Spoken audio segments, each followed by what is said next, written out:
Olá, seja muito bem-vindo. Está começando mais uma edição do Conversa que Rende, o nosso encontro semanal para batermos aquele papo bacana, para tentarmos explicar os contextos do mercado financeiro, os atalhos para você ter cada vez mais dinheiro nos seus investimentos. Hoje estamos solitários, hoje estamos eu, Rafa Ribeiro e Thaís Souza, a Ruiva das Finanças. Tudo bem, Thaís? Tudo ótimo, Rafael. Tô super animada para o nosso tete-a-tete virtual aqui no Conversa que Rende. Exatamente. Um olá para todos os nossos ouvintes e simbora! Simbora, simbora, porque foi uma semana onde nós tivemos movimentos importantes.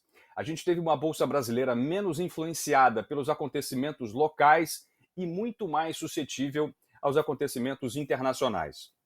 Vamos começar falando, como sempre, da última sexta-feira, né? O principal índice da B3 fechou em queda nesta sexta-feira, dia 24, mas acabou conseguindo recuperar ali algumas perdas na semana e acumulou valorização. Depois de 4 semanas tomando pancada, acabamos, fechando esta semana, os últimos 5 dias, no verde. O mercado reagiu à prévia da inflação, a gente vai comentar também sobre isso, uma inflação muito pesada, uma inflação que bateu 1,14 na prévia de setembro, que é um número muito alto, um número muito ruim, um número que mostra de maneira muito clara a dinâmica econômica que estamos submetidos neste momento, com inflação alta, pouco crescimento, uma estagflação que é péssima para a economia brasileira. Vamos explicar isso também em mais detalhes. Mas, de fato, o que tivemos foi uma queda do Ibovespa de 0,69%, com 113.283 pontos. O dólar subiu 0,65%, ele foi comercializado a R$ 5,3433. Resumindo bem a semana, tivemos um problemaço acontecendo lá na China, que foi a crise da Evergrande, que você, por acaso, deve ter ouvido bastante aí no noticiário político-econômico.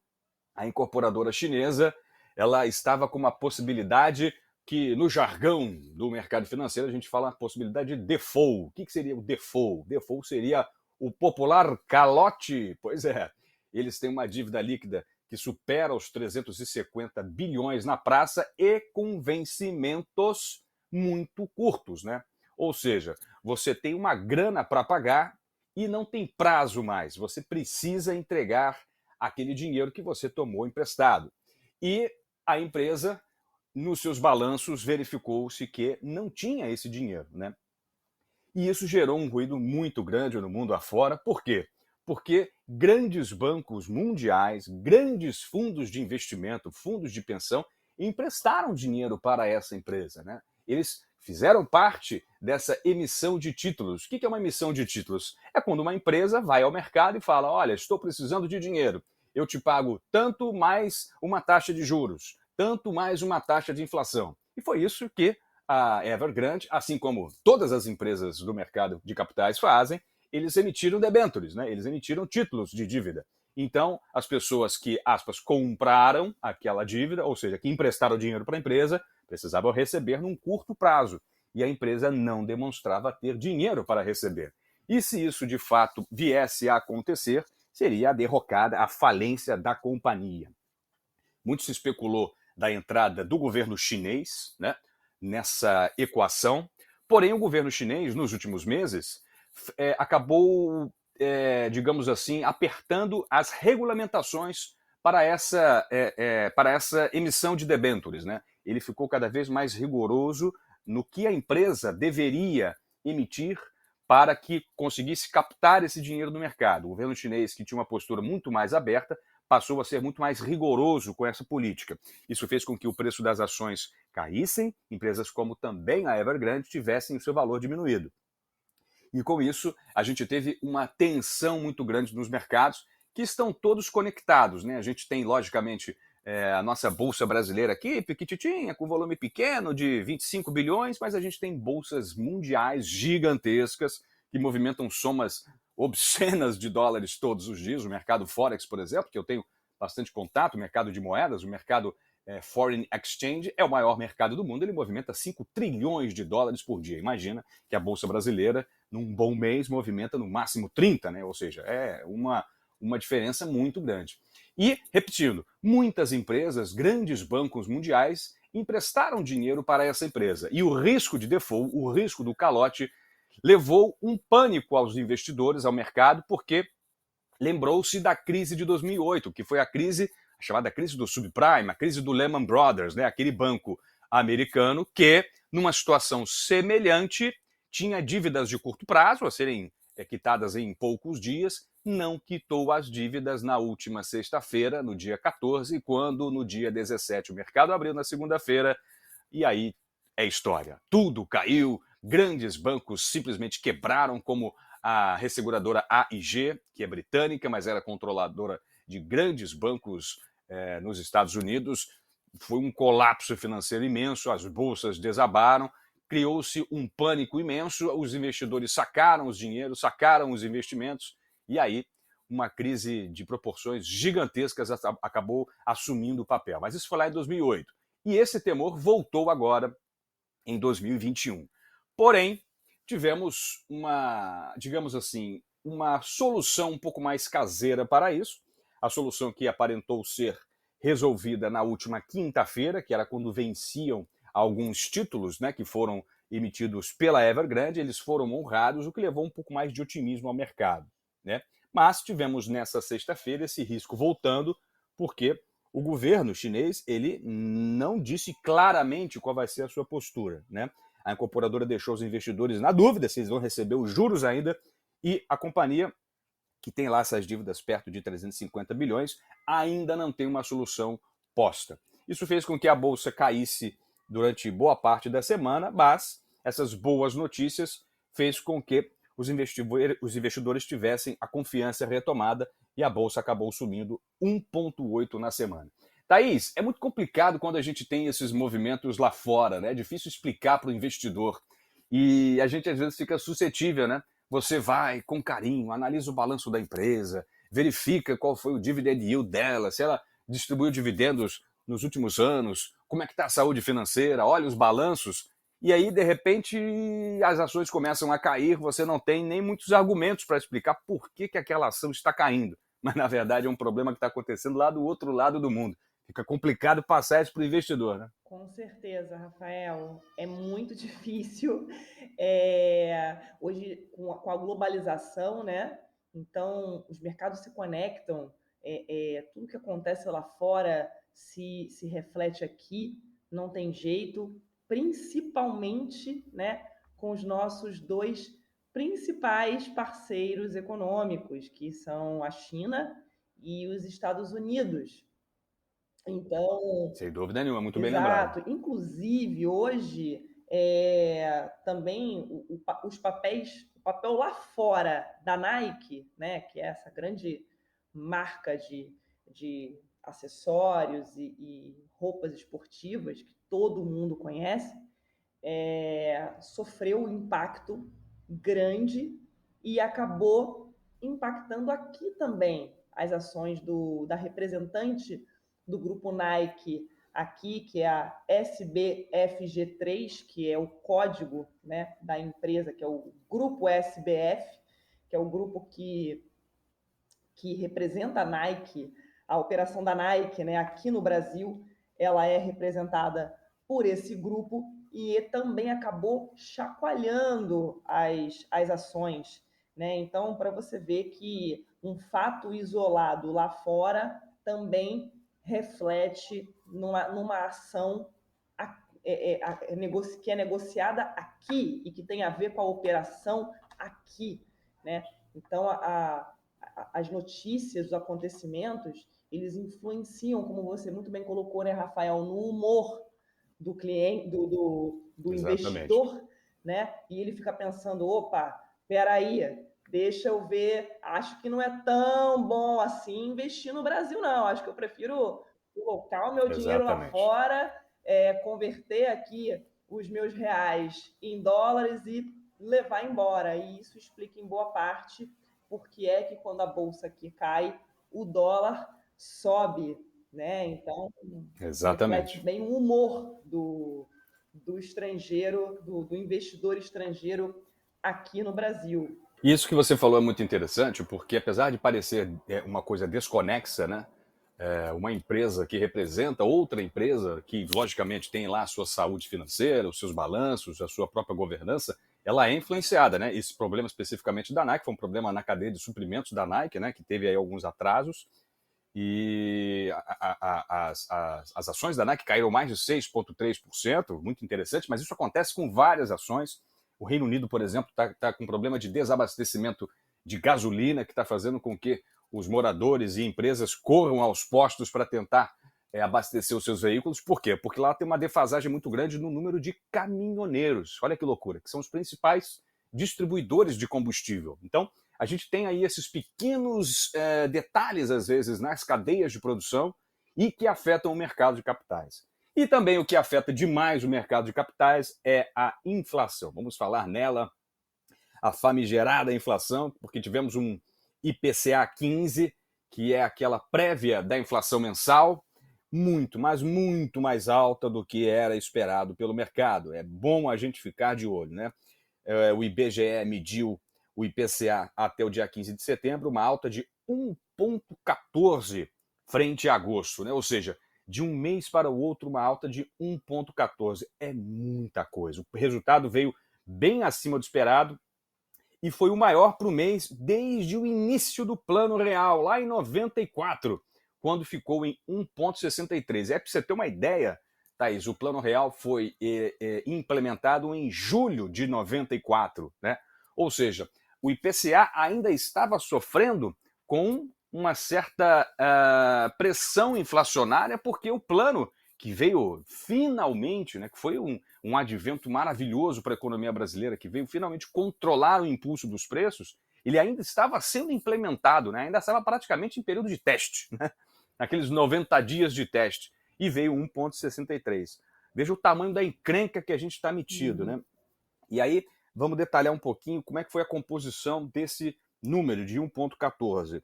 O IBGE diz que quando separado pelos índices, né, pelos grupos econômicos, algumas altas elas variam. Por exemplo, uma alta de 2,22 e um impacto de 0,46 ponto percentual vieram de onde? Do grupo transportes. Porque a gasolina está mais alta e com isso o preço do frete está mais alto. Como a gente tem uma malha de distribuição praticamente inteira rodoviária, isso aumenta o custo do Brasil, né? O custo do frete fica nas alturas e isso faz com que quem pague no fim das contas é o consumidor final, é o preço na bomba de gasolina, é o preço lá na gôndola do supermercado, dos itens mais básicos, né? É Infelizmente. lá que a gente sente de fato esse número. Exatamente, infelizmente. O grupo Alimentação e Bebidas veio na sequência, uma alta de 1,27, com impacto de 0,27%, e, por exemplo, o custo da habitação caiu 1,55%. E com isso, tivemos uma inflação neste ano, né, ou seja, de janeiro a setembro, de 7,02% e nos últimos 12 meses, pasmem, em 10,05%. Preparem os cintos porque a inflação está completamente descontrolada. Se você tiver nesse avião inflação, Thaís, é melhor amarrar o seu cinto porque o problema acontece. E a gente sabe que quanto mais a inflação pressiona o mercado, sobe a taxa de juros e com isso a bolsa acaba sofrendo, né? Como é que explica isso para o investidor? Como é que você percebe essa movimentação de preços na ponta final em quem vai ao mercado financeiro, o mercado de renda variável para buscar o seu rendimento? Exatamente, Rafael. É uma dinâmica que preocupa o investidor brasileiro, né? E está sempre rondando a gente. Eu acho que o Paulo Guedes ele mandou, ele colocou muito bem, né? Quando ele disse o fantasma da inflação continua nos rondando. E é exatamente isso, né? A inflação ela é um fantasma que ela tem sempre assombrado a mente dos investidores e de nós aqui, né, que estamos nessa ponta de apontar as melhores soluções para os nossos clientes, né, de mostrar uma solução, de mostrar um caminho, né, a seguir aí um norte diante de tantas variáveis, né, que o nosso mercado ele oferece, tantos vendavais, né, de emoções. Então, realmente a inflação ela preocupa, porque na ponta final, né, na ponta aí do investidor, ele acaba ficando preocupado de deixar o dinheiro dele no risco, né? E quando a gente está falando risco, a gente está falando de bolsa, a gente está falando desses ativos, né, que oscilam mais, que trazem mais volatilidade para a carteira. E ele começa a repensar um pouco essas posições, né? Ele começa a repensar, poxa, por que eu vou deixar o meu dinheiro na bolsa, sofrendo essas variações todas, se eu posso deixar o meu dinheiro hoje num CDB a 12% ao ano, ou eu posso colocar o meu dinheiro num CDB ou num Tesouro Selic, né, pós-fixado, que vai me pagar aí o que render o que subir a Selic e eu não ter problema nenhum, né? Entre você colocar o seu dinheiro na bolsa e sofrer as variações e emprestar o dinheiro para o governo, onde você não vai ficar sujeito a esse vendaval de emoções nesse cenário em que a nossa taxa de juros está subindo, né? Para aquele investidor aqui, só um parênteses, aquele investidor que está nos ouvindo, né? Ou se você nem é investidor ainda, você está começando, você é só um ouvinte aqui do nosso podcast, só para deixar claro, para ficar mais didático, o título público Selic, né, o Tesouro Selic, se a Selic subir, né, que foi o movimento que aconteceu essa última quarta-feira, ela saiu de 5,25, ela foi para 6,25. A grosso modo, o Tesouro Selic ele rende mais a partir de agora, né? Então, ele acompanha o desempenho, né? Ele acompanha, se a Selic sobe, o Tesouro Selic rende mais para você. Se a Selic desce, o Tesouro rende menos, esses títulos, né? O Tesouro Selic rende menos. E a mesma coisa acontece com o CDB ali precificado, que vai te pagar ali a 110% do CDI, 100% do CDI. O que não pode é investir em algo abaixo do CDI, pelo amor de Deus. Foge desse tipo de coisa, mas tudo que te paga ali 100% do CDI, acima do CDI, ele vai te remunerar mais a partir de agora, tá? E se você é um investidor ou um ouvinte muito, muito, muito iniciante, saiba que a Selic e o CDI, eles andam ali juntinhos, tá? A Selic é a irmã mandona mais velha e o CDI é como se fosse a irmã mais nova, ela é um pouquinho só mais nova ali, então ela fica obedecendo, ela fica seguindo ali tudo o que a irmã mais velha dita. É basicamente assim a dinâmica entre o CDI e a Selic. Eu sei que isso causa muita dúvida, né, Rafael? Então é sempre bom a gente colocar isso aqui. Então, voltando para o meu raciocínio, né, falando sobre essa questão da inflação aumentar, da taxa de juros, né, a taxa Selic aumentar e a fuga de capitais da Bolsa é justamente por conta disso, porque o investidor ele começa a se perguntar, né, Rafael, poxa, por que eu vou deixar meu dinheiro ali oscilando nesse cenário doido, né? A gente vai ter agora aí a eleição em 2022, ninguém sabe, é um ano realmente que vai preocupar, né? Já está preocupando, na verdade, porque o mercado sempre antecipa os seus movimentos. Aí o investidor começa a se perguntar, né? Poxa, uma inflação alta, com uma taxa de juros anual, Selic aí, subindo, eu vou tirar o meu dinheiro ou vou diminuir a minha posição da renda variável e vou levar lá para a renda fixa, vou deixar por um tempo e vou ver como que as coisas acontecem. O mesmo, gente, acontece em relação ao investidor estrangeiro, né? A única diferença é que, em vez de ele pegar isso e colocar isso numa renda fixa aqui, ele leva de volta. E com isso existe toda essa variação do dólar toda vez que a nossa bolsa começa a cair aqui, a gente começa a ter esse cenário de alta de juros e essa inflação descontrolada. Mas eu estou falando demais, Rafael. Fala você, Fala você, tudo bom Não, por aí? perfeito. Estamos aqui tendo uma aula sobre a relação inflação e taxa de juros. Eu acho muito interessante porque o que compõe a inflação, geralmente, não são coisas tangíveis para a gente, né? Mas nesse caso está sendo, porque a gente está vendo no mercado, a gente está vendo o preço da energia subir, a gente está vendo o preço do dólar subir, né? E a gasolina nem se fala. Então, quando a gente percebe isso muito claramente, quando a gente começa a sentir de fato essa inflação, é muito complicado, porque ela já está alta há muito tempo. E uma outra dinâmica que eu queria também abordar, já para a gente se encaminhar para a reta final aqui do nosso podcast, em relação ao investimento estrangeiro. Isso que você comentou é muito importante, né? Porque aí alia uma outra variável, e essa variável é muito complicada, que é o risco político, né?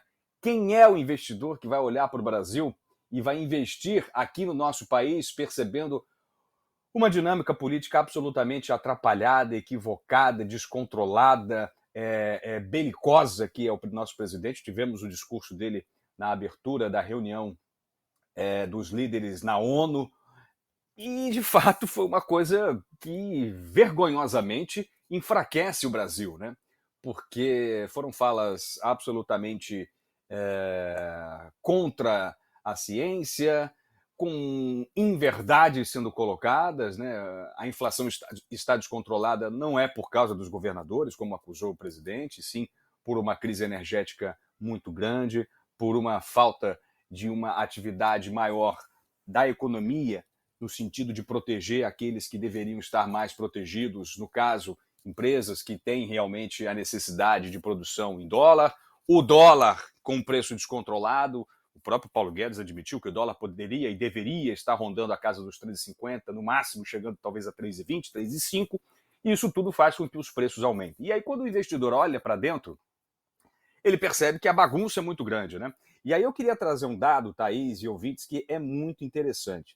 A gente tem um índice que mede a movimentação dos mercados das bolsas, repare, das bolsas dos países emergentes.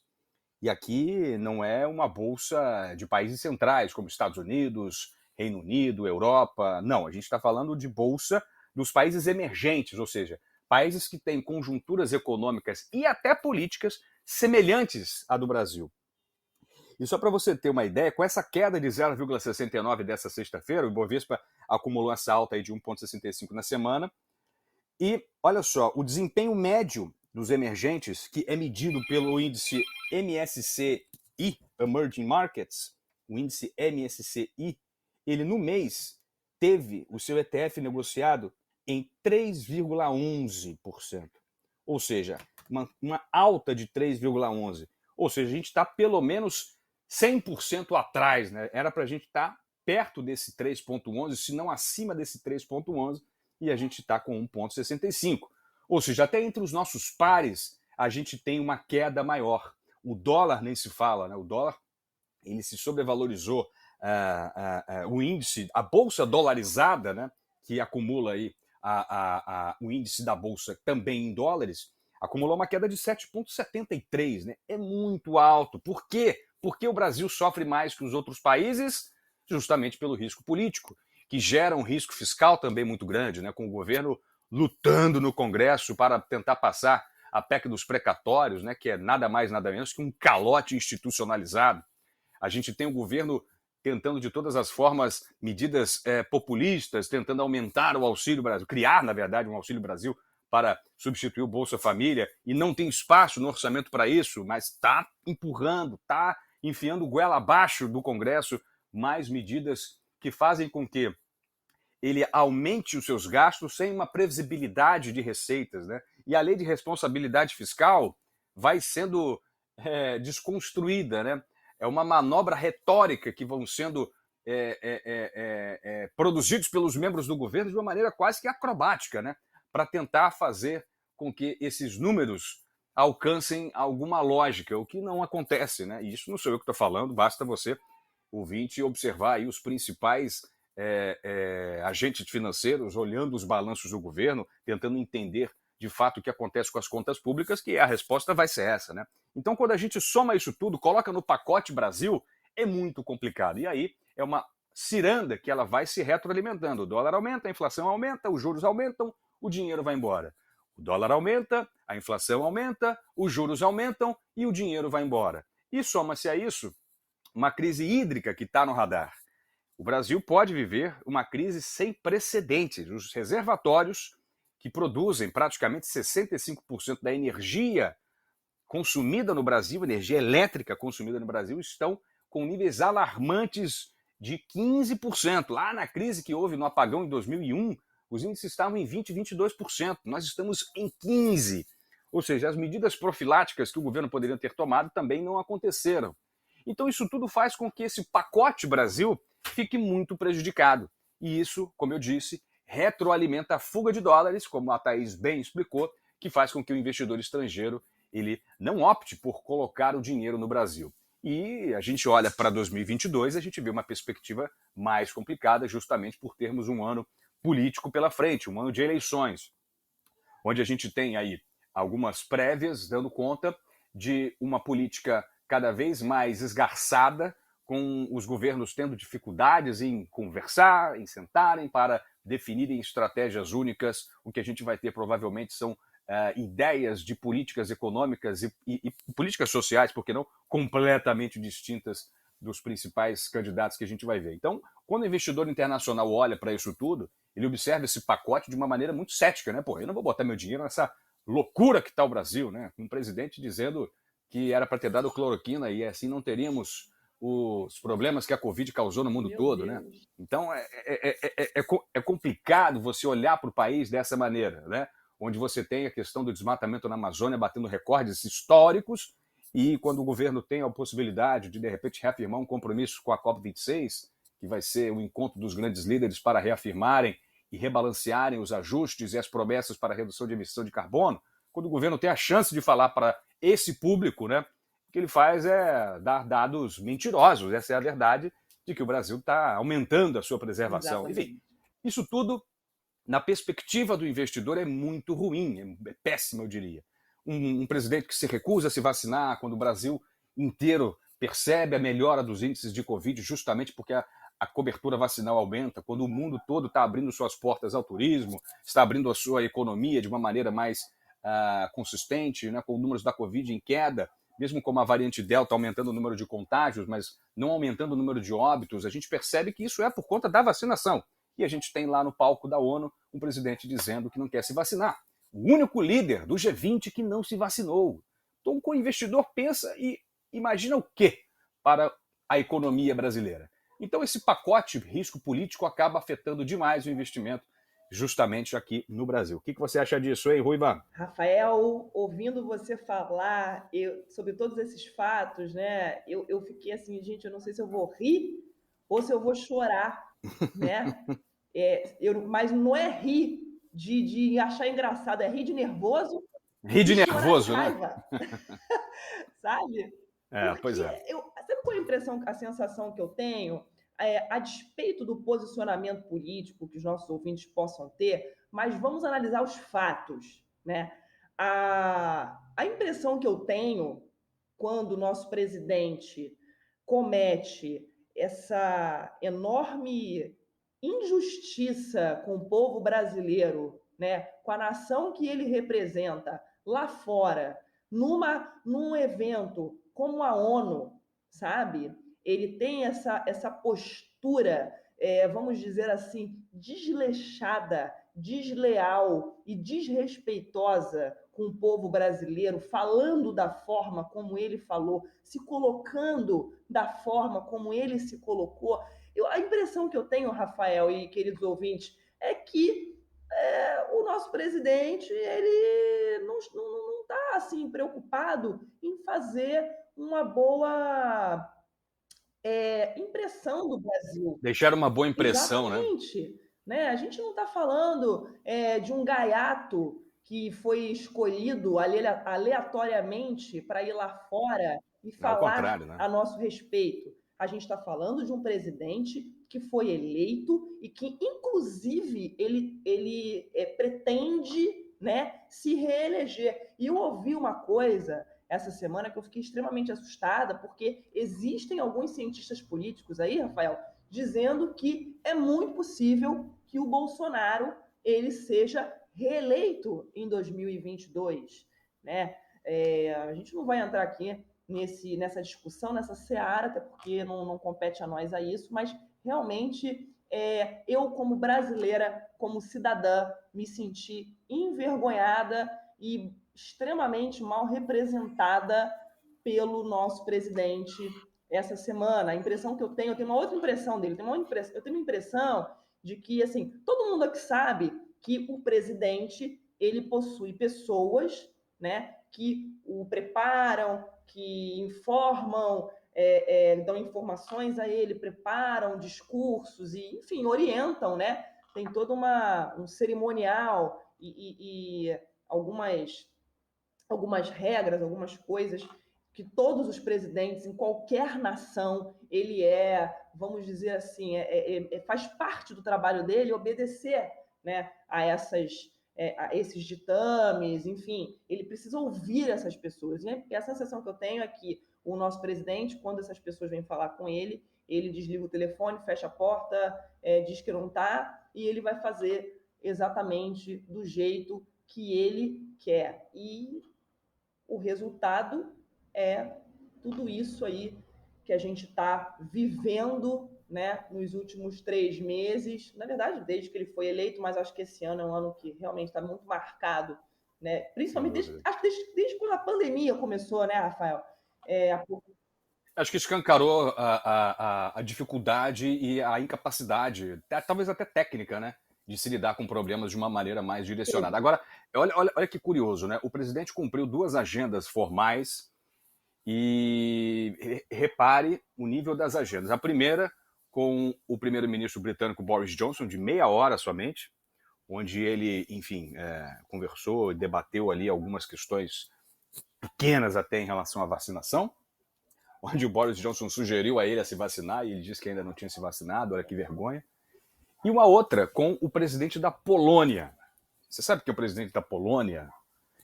Um sujeito chamado Andrzej Duda, que é hoje um dos maiores representantes da ultradireita na Europa. Um sujeito que está perseguindo minorias LGBT, que está perseguindo minorias de outras etnias, que está fazendo, adivinhe, desmantelando o, digamos, STF deles lá, o poder judiciário. Ou seja, ele foi encontrar com os seus, ele foi bater papo com os seus.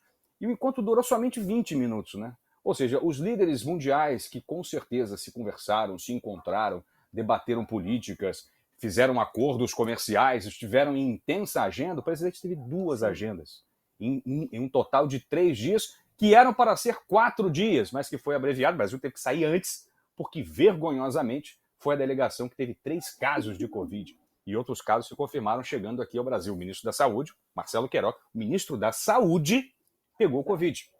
Então, isso tudo, e nós não estamos aqui falando de análises políticas, são fatos. O que a gente traz é uma abordagem técnico-financeira, para quando o investidor olhar para dentro disso aqui, ele perceber, nossa, está complicada essa bagunça, eu vou botar meu dinheiro em outro lugar. E é por isso que o dólar sobe, é por isso que a inflação sobe, é por isso que quando você vai na bomba de gasolina você reclama do preço, é por isso que quando você vai no supermercado você se assusta com o aumento generalizado dos itens de alimentação. Então, é isso que a gente está falando, é sobre isso que estamos falando.